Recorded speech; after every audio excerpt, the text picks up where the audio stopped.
everyone. Welcome back to the Accent and Verba podcast. Today, I'm joined by Seth Watson, a business consultant with a military leadership background who helps business owners build better systems, optimize operations, and plan for sustainable growth.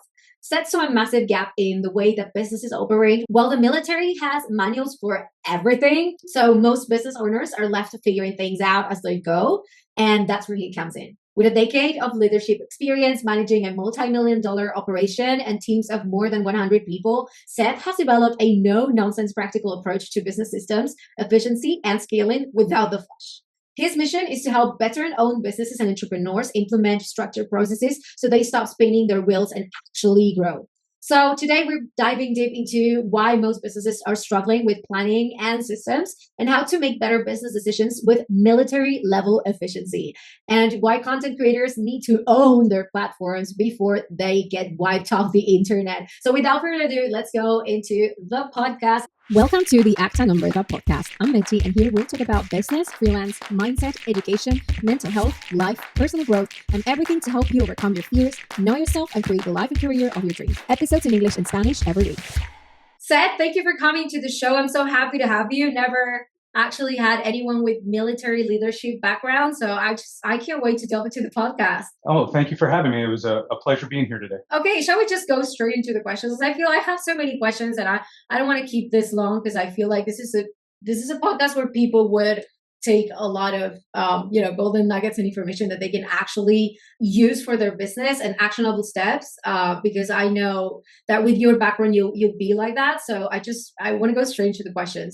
But before I get started, if you had to describe yourself and your business and how you bring that all together to someone who's watching you for the very first time, how would you do that? I like to tell everybody that I bring my military mindset to the civilian world to take care of your headaches. I mean, that's consulting at its smallest form is you're the business owner, you've got headaches, and I'm the outside looking in, trying to take care of them and help you grow with it. Now you're saying that, of course, you came from a military leadership background. Now, how did that experience shape the way that you approach business consulting? And what are some things that you're taking from your background into your business particularly? Then we'll go into other people's businesses. But I want to hear how you bring it to your own business. With my military leadership background, I've been in charge of everything from 1 to 2 people to training on a piece of equipment, $1 million piece of equipment, to 100 plus individuals planning out their day-to-day lives.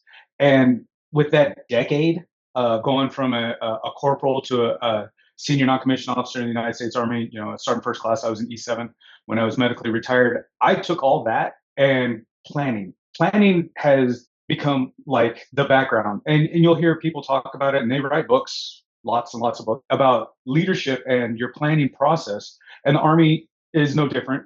They work on a 1/3, 2/3. You spend 66% of your time planning something and only 33% of doing it. So I kind of took that to heart, and that was where I first started. When I got out, it was, what am I going to do forward, and what can I bring from my past that'll help not only me and what I do, but help others. You talk about helping others. What was the moment that made you realize, hey, you know what? Like, I see people running businesses and they're not applying this that I learned in the military. How come you had that idea and you're like, you know what? I actually want to help businesses implement this. I want to say I had just opened my brick and mortar shop, and we were doing a lot of photography and custom apparel stuff, just kind of working with the local community. And I had a couple of people come in and they're like, hey, I run the shop down the street, and what do you do about, X, Y, or Z? And at the time, I thought it was just kind of like a no-brainer. It was like, you're doing great. I mean, you're building your book of business, you're making this happen. But they were having difficulty because their receptionists, like, they'd gone through 2 or 3 receptionists because they worked later hours. They didn't get off till like 8 or 9 o'clock at night. And they were like, how do you deal with turnaround? I'm like, you don't have a continuity book? And I say that, and people ask me all the time, like, what's a continuity book? I'm like, well, the Army, we might only be stationed in one unit or at one facility for a year to 3 years. I mean, it's unheard of to have people there that are there for a decade, or for people that are over there for, 7 years. But when people go, yeah, I was here and I had to jump into this new job, like, as soon as I got there. Well, continuity book is basically all those things that we learned through trial and error, the hard, the good, and the bad, and we wrote it all down. And so the next person that comes along, we just take the book and we go, here's the book, take it, run with it, do what you got to do. And it helps set that next person up for success. Yeah, And kind so of like that an was SOP. well, it is an SOP, but it's like all of them that you need to do this job. It's not just one, and it's not for the major business operation. It's for a specific piece. Like if you have somebody answering a phone every day, it's not, hey, hello, how's it going? In the military, you can call any installation, any unit, and they're gonna say, hello, my name is so and so. This is with this unit. How may I help you, sir, ma'am? And that's across the board. Those people, it's always surprising when, I call another business up and, I get how's it going? And I always wonder, it's like, are we, is it that type of social environment, or is this just because we don't have things set in place to where everybody knows this is how we do business? Makes sense. Now, talking about this manuals or SOPs, coming from a marketing background and working with big companies, I see that the most successful companies do this too. So they have like on one side they have their SOPs, and then they have like your LMS where they host everything. Every single training is there. Every Loom video is there. Every important meeting is recorded, and then people take down notes from it. Now they have AI. Everything is systemized, and it's so cool because everything you're saying, when you put it in place for a business, it works really well. And it doesn't have to be like a big company to have all of the tutorials and everything. But I also feel like, with the marketing background that I have, I feel like, some clients have it all nailed down and they save so many hours. Like they have the brand voice book, they have, the branding, the colors, everything in place, the buyer persona thing. So now I want to ask you in particular, with the businesses that you help, why do you think that the civilian businesses lack this level of organization? And two, what are some tips that you have for them, like very easy actionable steps that they could take this week to implement and see some changes? A lot of people open their own business or become entrepreneurs because they have been doing it. They've been, a cog in the machine, and they're like, I can do this. This is easy.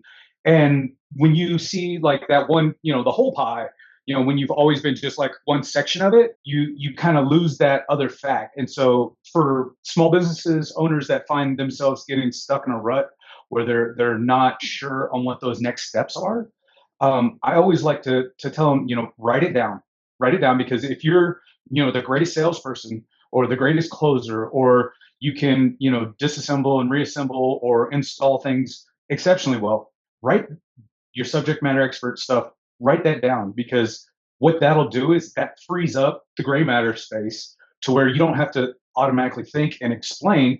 It's in the book. That's where it also comes into, is where there's a lot of doers out there, and those people are great and wonderful, and they make the world turn. The planners are the ones that give the direction. And by business owners becoming a little bit more on the planning side, they can become the CEOs and business owners instead of the head marketer or head salesperson or head kitchen cabinet installer. They can actually go out and teach others how to do those things and get that growth that they've always tried to get. Mm-hmm. And to make those happen, I always want to, not everybody's on the same playing field. Not everybody comes with the same background or same instincts or the same learning. So I always like to take each business owner, and I call it my crash course in basics for a business. And it's long drawn out. It's like an hour, it's a class. And basically what I learned from the military is that we break it down to the smallest piece, and then we go from there. When in the business sector, I throw some keywords in there and I say, we're going to take it and ask, what are you tracking? Like you as a business owner, what are you tracking? And then people are going to tell me, well, I've got job this, I've got this going on. I need to know what X, Y, and Z is happening next week or next month. No, break it down even further. Okay, well, I've got so-and-so coming in to work tomorrow and they're going to do this job. No, even smaller than that. And then I'll get the deer in the headlights look, and everybody goes, what are you talking about? I'm like, for a business, what do you need to track above everything? And what would you track above everything? As a marketer, what would you track amongst everything? I focus heavily on revenue and amount spent. So your ROIs. Where's the money? Where's the money going? Where's the money at? Because I can't do anything. I can't buy supplies with it. I can't pay people with it. I can't do anything with it. So I always want to track what's going out. What are my expenditures? I always talk about, I call them liabilities, because I work with a lot of individuals who, provide a product So they carry a warranty, or they carry an installation, or they carry those types of things to where, if something goes wrong, I'm on the hook for 6 months, or I'm on the hook for, 10 years in case of, say, structural warranty on a home, to where you got to come back and make it right for the client. And then I've got, at the very end, I've got my revenue. So how am I trying to make this little, piece get smaller as it comes across, to where I have more on the revenue side than I got on the expenditure side. And then now, once we figure out where all the money's going, then we can look at our calendar, because your calendar is the second thing that you need to be taken care of. And a lot of people go, well, it's difficult because I've got a plan and I don't know what customers want or when clients are going to show up. Across the board, you can go, all right, there's 5 things that are going to happen every year regardless. I'm going to pay my taxes. I mean, you can't get around it. You're paying taxes. You're probably going to pay, some form of payroll, even if it's just yourself. You're going to do your payroll, and then you write those things in. And then an example I like to use with my photographers is, when's wedding season? Wedding season is usually in the fall or in the spring, depending on what climate you're in. Okay, so do you do weddings? Yes or no? No? Okay, then wedding season's not a big deal. Do you do back to school photos? Do you do graduation photos? When do those things happen? So we start blocking off these chunks of time, and then we can start laying out a calendar so you can know when you have to spend that money, or when that money can be held for other things, reserve needs. And then, if you have to buy extra supplies, or, retrofit, your vehicle or whatever, when those big dates are, and you can plan around them.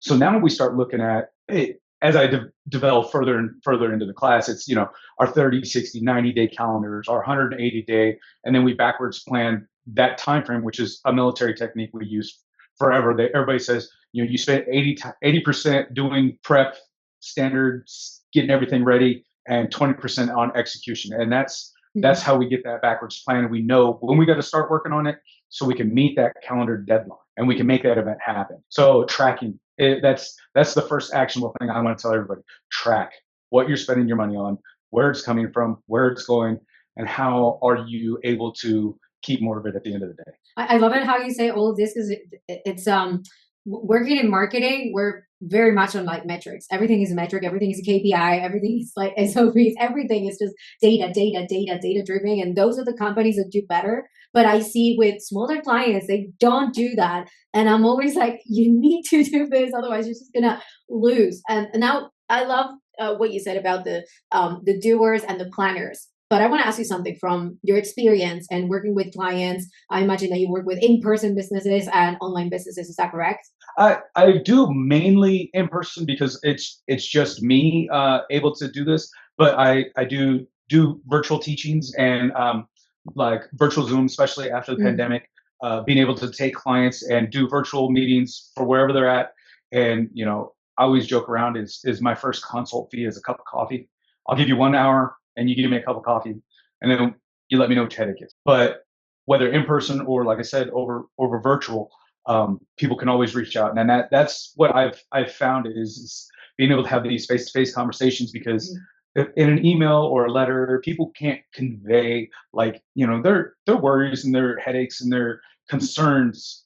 They lose a little bit of edge. When you see somebody talking about, how painful it is for them to feel like they're floundering, but yet there's only like 1 or 2 steps that they're needing, and they can't convey that on paper. They're like, I don't know where I'm at, because at the end of the day, if you don't know, you don't know. And maybe being able to talk to that person, you can help kind of pull it out of it. But yeah, what I want to get to is, so you have the doers, then you have the planners, and eventually you want to get the doer, so the business owner who's doing all the all of the things, and they're also planning. Now, when and at what point do they become the visionaries? Because I feel like for every big business out there, everyone who really, really wants to like scale their business, the person who had the idea, so the founder, for example, is most of the times a very visionary person with a lot of ideas, very creative.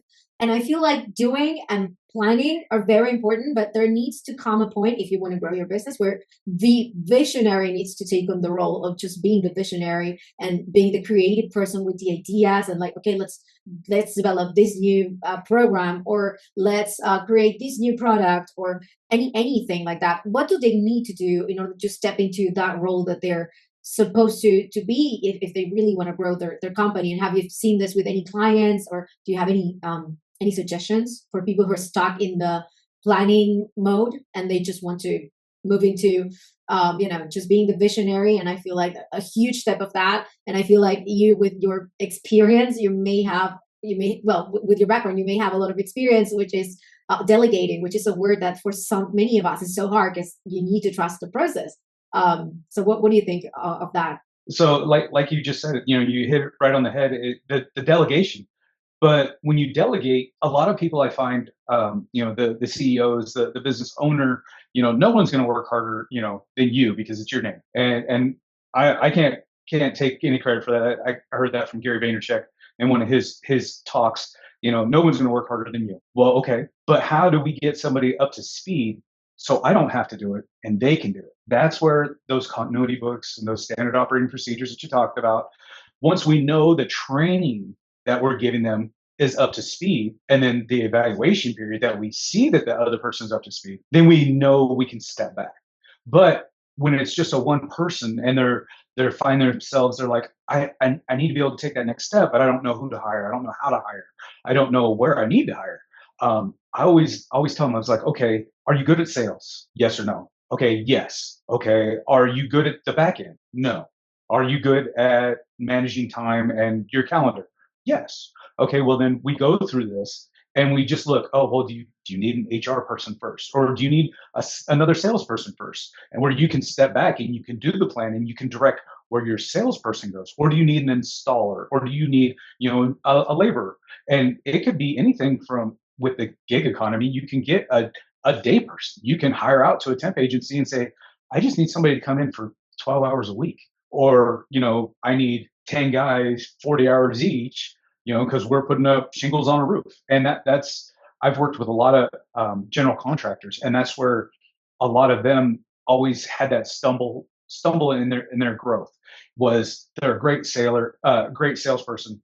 They're a great doer and worker, and they can get the job done. And I always ask, I'm like, at what point are you going to be able to step back? And they look at me, and the metric isn't for me to figure out. The metric is for you to figure out where you can feel you can step back. But I'm bringing it to your attention because you're saying that you want to do this. Okay, well then what's stopping you? Where can we, procedures in place, put plans in place? Where can we figure out, hey, you might just need a virtual assistant. You might need somebody who can answer the phone. Well, if you can hire somebody to do that where you're not doing it, then you can do that next step. You can be that visionary. You can head up the next project. Or in case of some of these general contractors, you can go to commercial buildings and you can do those $1 million homes, because now you're planning out and you have those systems in place to where things aren't falling through the cracks that you have to put out fires in. You can go to the Chamber of Commerce meetings, you can shake hands and kiss babies and, promote yourself all over town because you're setting yourself up for success by making sure that the foundation is strong. And I feel like that with every business, doesn't matter if it's like a in-person business or it's an online business, whenever you start seeing that you're getting either overbooked or you're selling a lot already and like you're stretching yourself too thin, and you start to have like a bottleneck in your business, that's when you know that you need to bring in more people. And they don't necessarily have to be your employees like full time. You can start with freelancers if it's an online business. You can start with, like you said, people that come for an hour, 2 hours, 3 hours, on a weekly basis, and then start seeing from there, and you'll see how your business grows. But I feel like in order to do that, you need to be able to delegate effectively. And I feel, and this is a point that I wanted to talk to you very, very much, because no one in the podcast ever came here and talk about that. It's leadership. I believe that in order to lead a business, in order to lead people, it doesn't matter if you're talking about a freelancer. It doesn't matter if you're talking about a small team or a big team or a person business, people working for you. You need to build credibility and create authority to be able to lead the business. Because sometimes, and I myself lived it, running my own business, having people helping me out. Sometimes it was hard. Like you need to get something done, and then maybe the people that you're hiring, they're not in time. They're not, like you said, And like Gary Vee says, they're not putting in the 100% like you are, because of course you're the face of the business. There's no one who's going to work as hard as you do. But what are some tips that you've learned in the military to build that authority and become a better leader? There's a couple things that everyone always stumbles with. It's taught about actually in the leadership courses, and the primary leadership course, which I went to back in 99 2000, and then again basic non-commissioned officer course in 2005. They you power down, but you don't power off. Okay, so if I'm going to delegate something to you, I'm also going to have to give up that authority because I'm now putting you in charge of this. I'm not going to stand and micromanage it because that automatically takes the power away from you. Mhm. Okay, so what I'm doing is I'm giving you my authority, my power to make sure this task, presentation, whatever, gets done and taken care of how we discussed, how it needs to be, and what the standard is. So that's one of the big things is people tend to micromanage a lot, especially in the beginning. And it has nothing to do with the other individual or their distinction is that we need to make sure that the standard is known because if the standard's known, then there is no reason for me to second guess what you're doing because you're going to do it the way you were taught, the way the book says, or however we convey it. So that part of the delegation will hold. The next piece that a lot of leaders tend to overthink is the do what I say, not what I do. If you're always upholding the standard, then there is no reason for them to not emulate you, for them not to follow through and do exactly like you're doing because you're doing it the right way, the correct way, the way that they've been taught. When somebody takes a shortcut and they're like, oh well, so and so does this as well. That's not the right answer. We should always be doing it, according to the standard. And that's the big military part of me that it's we do these things a certain way because at the end of the day, it could be simple stuff, but people can, there's drastic consequences. Somebody could be injured, somebody could possibly die if we do things the wrong way. And between the civilian sector and the military sector, there's a lot of disconnect because at the end of the day, you'll see a lot of veterans, and they go, well, the standard that I used to have to adhere to is that at the end of the day, somebody could die. And I hate to take it down a dark road, but when you get, if you're running a trucking company and you've got guys or ladies that are driving 20 hours in a day, well, their logbook says that they should only drive X amount of hours. And I don't have a CDL, so I can't tell you any of that. But if you're tired and you're driving a big rig that's, a couple tons on the back of it, maybe you should probably pull over and take a break because, it is a safety thing. And all that can be attributed by the fact that the leader needs to let them know it's like, hey, the job's going to get done, but there's no reason to risk you, risk others, risk the equipment. So by in the delegation of the authority piece, they also need to know that you've got their back. If I delegate something to you and it goes sideways, it doesn't work out. We address it. We come back and we do what's after action review. We review what happened and we figure out what went wrong, what went right as well. But we look at it. And in the military, we always like to sit and do the AAR, which is, like I said, the after action review. And we'll go through and we'll say, okay, what's a sustain, what's an improve, and you'll get to the meat of it real quick. It can be as simple as a breakdown communication, or it could be a faulty piece on $1 million piece of equipment.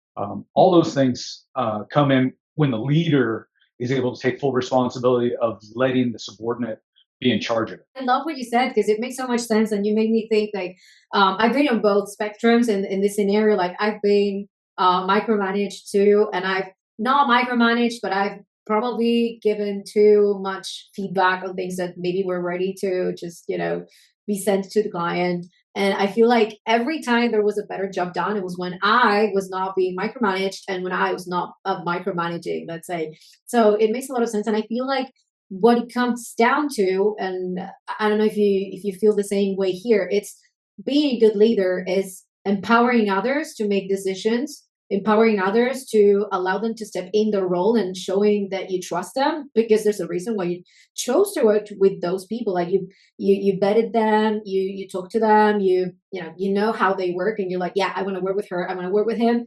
So it's just trusting that process, like, okay, there's a reason I chose this person, and then empowering them to have responsibility for what they're doing. And also, I feel like being positive about the things that they do, because sometimes you'll see leaders just focusing on the negatives and not giving people positive reinforcement. So is there anything about that that you feel that could help? How do you think the military does that too? How do you feel about positive reinforcement and Uh, empowering others? empowering others is always key because we can't all do it alone. I mean, you can try, but it's not going to happen. And I've been a part of too many work crews and work duties to where I can at my prime I could maybe lift 250 pounds and move it with any consistency. There's track. It goes on the wheels on like the tanks and stuff like that. An individual piece can weigh like 80 pounds. So you're only lifting two by yourself. And I mean, even then, you're going to hurt.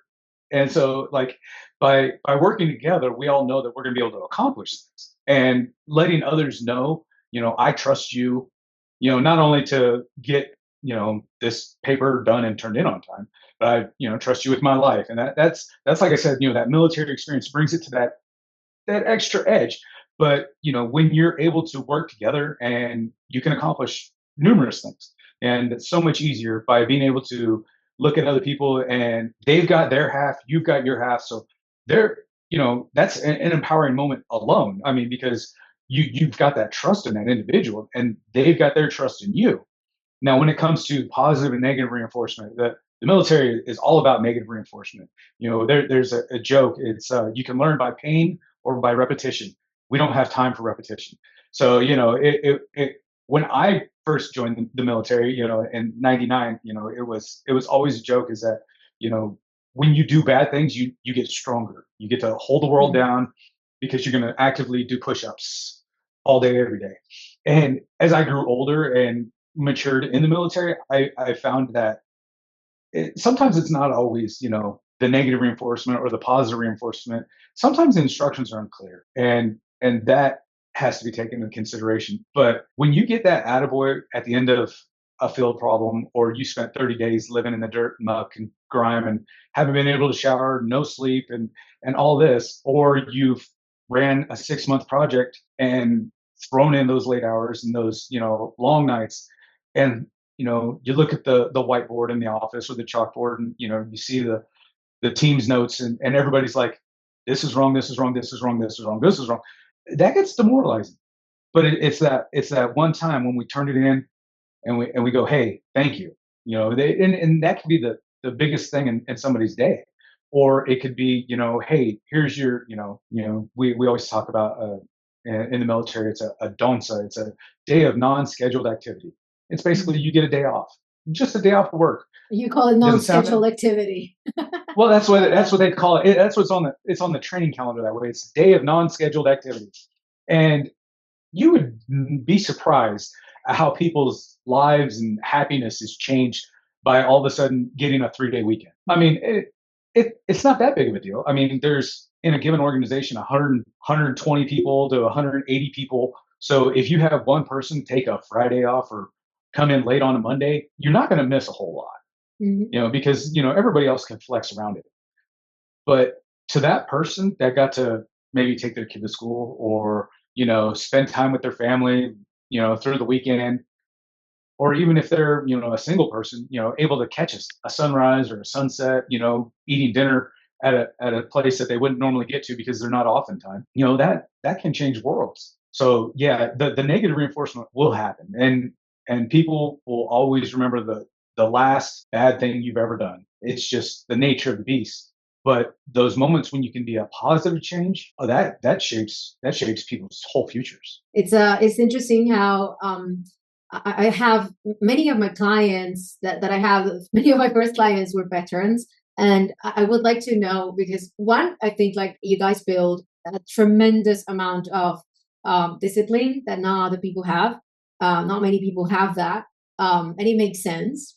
But then at the same time, I'm wondering, why are there so many veterans starting businesses? what drives you guys? It is crazy. What drives you guys to want to become entrepreneurial? Do you feel like that's a thing that's innate within you, or is it something like, okay, I've been following orders, or maybe you were in a position where you were the authority and you're like, I like this, I would like to start a business of my own. But it is crazy. There's many of them, and I'm really curious, Seth. I just want to know, you're doing it too. A lot of it, and I laugh about it because those are always that's like my target market. It's like you guys got tired of wanting to listen to people telling you what to do. You want to do it all on your own. I actually thought that was the thing. A lot of people, they get into it. They're like, oh well, no, it's because and I mean, I can only speak from personal experience. I've always been able to see a problem and be able to fix problem. I mean, you can come up with excuses or why things or whichever way, but at the end of the day, let's just fix things. Let's fix them all. If you don't like it, then change it.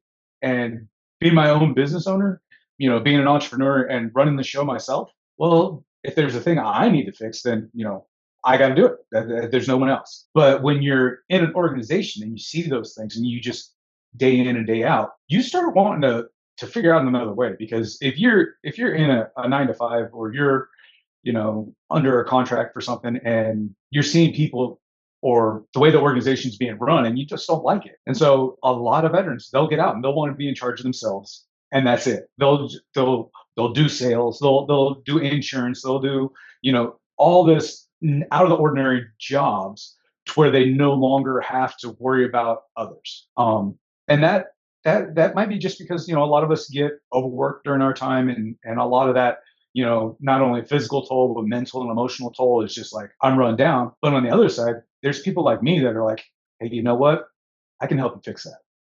We can fix this. We can work at it together, and we can make it happen. And so that's a lot of the reason I feel that veterans want to go out and be their own boss, is because they've sat down and they've seen it enough times where they're like, there's a better way to do it, or we can do it this way because it's the way to do it. And let's just make this stuff work. I feel like you guys, some of you have really good pattern recognition. Do you think that has anything to do with that? Like you spot what's not working in the minute, and you're like, this is what's got to be fixed. I like to think that the Army doesn't, gear their programs to certain individuals, but they're showing that there's testing that, there's a lot of high aptitude people that are very key for certain aspects of the military, and they just naturally fall into that. So yeah, the pattern recognition is spot on, because there's certain things in a civilian sector that I just see, and I always ask myself, like, why is that happening?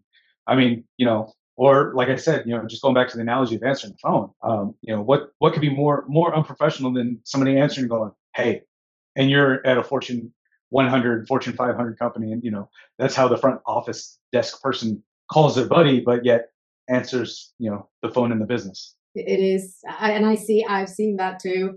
And it's crazy. I've actually seen that in Fortune 500 companies as well. When I used to have my latest, my last 9 to 5. So you're actually right about it. And it doesn't happen only in the US. I think it's something that happens in the entire world. Now, I do want to ask you something before we run out of time, because I want to keep this short and sweet so people can take a lot of tips and just like use it. Now, I want to ask you something we don't know what's going to happen with TikTok. And I know because I see it and I use it a lot, how many businesses in the US are using it to sell, because you have like TikTok shop and people are getting discovered easily because of the algorithm. What would you say to people, like how to handle that? And what are you telling your clients who maybe heavily rely on TikTok? And how do you see the future of that app in the US particularly? I know the current organization and the political structure is trying to figure out a way to keep it, with changes or wanting to make it to where it's not as impactful, good, bad, or other. For businesses that use it, I mean, live selling, is a big thing overseas. And with TikTok, the last 4 years, it's become a kind of a big thing, because you can see people using products and, actually not just here it is, but, they're doing it. And so it did become really impactful for especially small businesses, because you can reach people that you wouldn't normally. I mean, even a brick and mortar, if they spend 10 minutes a day, your marketing budget is very small change to that, but your reach can be exponential. So what I like to tell all my clients, or anybody who will listen, is we don't know what these companies, social media, any of them, if they're going to stick around or not. I mean, you've heard a lot of, ones that make, choices and changes, and then next thing you know, they go under, or you get, Mhm. you know, CEO change and advertisers leave, and um, Or the algorithm they, changes, so much that yeah, goes into the mix. yeah, And it's just yeah, not only TikTok. It could be Meta, it could be anything. anything. So if you put all of your stuff on your website, everything, then the only person that can take that away from you is you. I mean, at the end of the day, then you got complete ownership of it. Now, Mm. yeah, it's difficult because you don't got all the filters and you can't make everything as pretty and nice. But when you embed things and send it out to those extra platforms, at the end of the day, you'll still have a copy. So you don't lose. I mean, can you imagine if YouTube went down tomorrow? Mm. How many years of people's lives are documented through that? And what do you do? I mean, how do you start over? I Right. mean, That's why that I'm that could always, be no, yeah, I feel you. I'm always like, from a marketing perspective, and I'm very big on email marketing. It's just build your own email list because that's the only thing you'll own, that and your website. Because the rest, your Instagram, it's owned by Zuckerberg. Your TikTok is owned by ByteDance. All of those platforms are owned by someone else. Tomorrow they could sell, something could happen, and the algorithm changes, and all of a sudden you just have to pay to be seen. So, like, build your email list. That's so important. Do you see that people with in-person businesses or smaller businesses are working towards building their email list, or is that something that you're not seeing very often? I honestly, I've seen about 60/40. An in-person business, they're always going to look at their geographic and demographic areas. As Mhm. on the marketing, you go, what's my target market audience? If I've got a brick and mortar, then I don't want people driving 30 minutes or further away to come to me. And so I'm trying to find everybody within that circle. I want those people to be my buyers. Now online, your buyer could be anywhere. So if you're not keeping that data to yourself, if you're not at the end of the day collecting all that analytics and bringing, where these people came from, how they got there, how they found you, once you capture that information, knowing, say they came from landed on your splash page or landing page from an ad or a sponsored, Google search or however AdSense, AdWords, whatever. But if you're not capturing it, then you're going to be at a greater disadvantage because online or offline, you can only get those people to purchase your goods or services if they've heard of you. And I mean, and like you said, it's so much easier to keep a customer than it is to make a new one. And I feel like that with your background must be like, also it's data. Like, information is power as well. Like, you gather all that data and then you can remarket them, even if they're like in-person businesses and they always come because they live close. Hey, you can always send an email saying that there's extra percent off because of Valentine's Day or whatever important day, depending on your business. So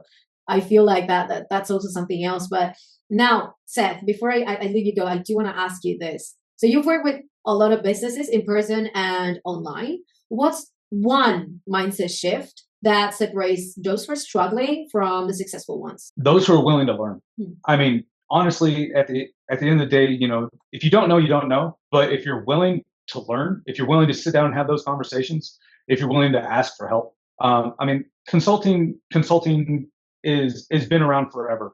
There's been the pharaohs had a guy that would stand behind him and tell him, hey, this is what we should do because this is how it worked out last time. It's got a lot of people advising. Those things are around for a reason, and it's not just because one person could use some extra help. It's one person's always got a different outlet, and that's where I like to think that if you can learn, you can always step up to that next level. I love that. I was actually going to ask you if there's anything I didn't ask you that you would like me to ask you, or anything you want to close with. But I feel like that's just the cherry on top. But if there's anything else that you want to close with, this is the time. Honestly, like when you find yourself struggling, just ask yourself, am I not knowing what I need to know, or am I just being a little hard headed? Because ego gets in front of everybody, and so once you can put that to the side and know where you need to step, then you can just keep walking on your own path. Yeah, and it all comes down to what we're talking about: building a team, working with the team, just trusting other people to do their job. It all comes down to that. So, Seth, I really want to thank you for being here. I feel this was such an amazing episode. So thank you so much. I feel like people will take so much information, and I hope that they're applying this to their businesses. So where can people find you if they want to connect with you or work with you? I made it kind of easy. Watson C Solutions with an S at the end.com is my business website. If they ever find themselves local in the DFW area in Texas, like I said, my consult fee is a cup of coffee. Over Zoom, I do fairly well as well, fairly good as well, I should say. So yeah, like I said, watsoncsolutions.com is my website. You can check it out. I've got some stuff, put out some ideas, trying to like get everybody on that same page, because we all start at different spots. And once we all get on the same sheet of music, then you can do whatever you need to do after that. Great. I'm going to leave everything in the show notes for everyone to connect with Seth. Seth, again, thank you so much for being here. For everyone else listening, thank you for being here.